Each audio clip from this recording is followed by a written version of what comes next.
Hi, my name's Ash from Groundwork East. In this series of videos we've been showing you several basic techniques to grow your own fruits, vegetables, herbs and flowers at home in your garden. In the first episode we were looking at sowing seeds. In the last episode we were transplanting our seedlings either into bigger pots or into the ground.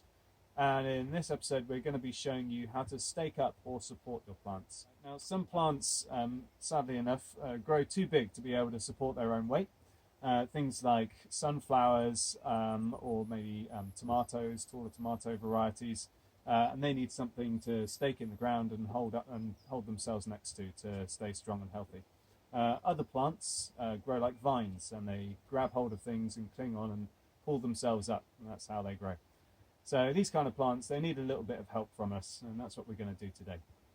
So the first technique I'm going to show you is using one of these. This is a standard garden cane that you get from any old garden centre. Before we put it in, we want to make sure we're getting it the right distance away from the plant stem. We don't want it to be too close like this, because it can damage the roots as we push it in. We don't want it to be too far away either, so it's too far for us to be able to string it up. So somewhere about 1 inch to 1.5 inches away from the plant should be fine. I'm just going to stick it straight down till it's solid. That's not going anywhere. Perfect. Might want to firm around it as well afterwards.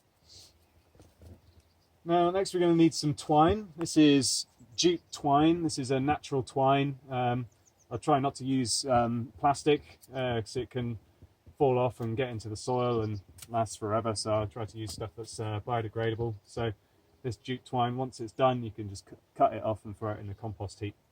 So we want just enough to be able to go around the plant. So I've just looped it around the cane and the plant. I'm going to do one knot and another one, nice and tight. I don't want it too tight on the plant because I don't want to strangle it. Also, I don't want it to be too loose so it's not actually holding the plant properly at all. That looks about right to me as well. We've got to give enough room for the stem to thicken up as well. So just bear that in mind. With things like sunflowers, their stems can go from being this kind of diameter to being, a good inch thick. So just bear that in mind when you're tying it up. Later on in the season, you may need to either take the tie off or replace it with a bigger one as the stem thickens up. Now, as the plant grows, particularly with this bean, you see there's a little shoot in the middle here. As it grows up, it's going to send off new sets of leaves all the way up. If you want to be really pedantic about it and make sure it's really solid, you can tie it off after each new set of leaves. You can just wait until it starts to droop a little bit and then tie it up from the highest point that makes sense. But this bean can be supported in another way using string. Here's one I prepared earlier. I've just nailed this to the top of the fence here, and I'm just going to run it down to the bottom of the plant. I'm going to tie it off at the base. Again, not too tight, giving space for the stem to thicken, like that. And then I'm going to twist the plant around the string. And then I'll just carry that on all the way up the plant as it grows, twisting it round and keeping it nice and secure that way.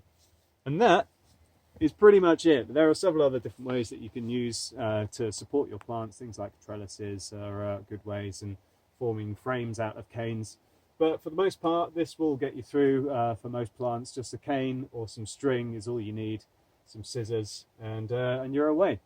So that's it for this one. If you found it useful, make sure you give us a like, leave a comment underneath for any other tips and advice that you would like.